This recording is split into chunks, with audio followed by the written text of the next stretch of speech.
Сегодня в Центре тувинской культуры прошел вечер сказительского искусства. Заслуженный артист Тувы Айдаш Барынма исполнил героический эпос «Хунанкара».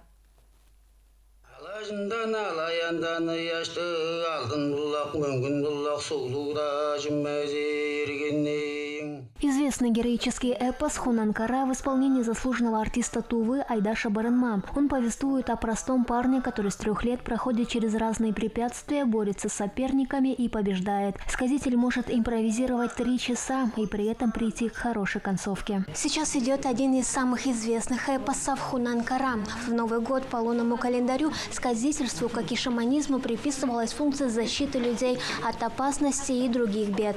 Так, в Новый год по лунному календарю люди могут попросить у хозяина эпоса здоровья и благополучия. До появления письменности сказители были главными хранителями эпоса. Они передавали обычаи и язык народа. В Туве отвыкли от героических эпосов, говорят специалисты Центра тувинской культуры. На возрождение давних традиций потратили около 10 лет. И то, что вы сегодня видите, это результат нашей многолетней работы.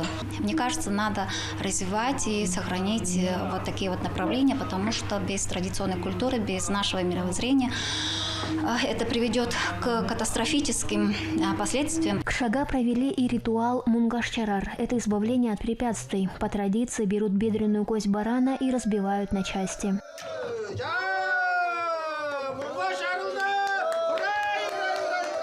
Костный мозг раздают гостям. Это считается лакомством. После этого обряда можно приступать к новой жизни, считают верующие. В зале Центра тувинской культуры учащиеся разных школ Кызыла. Для них выступил ансамбль «Тыва».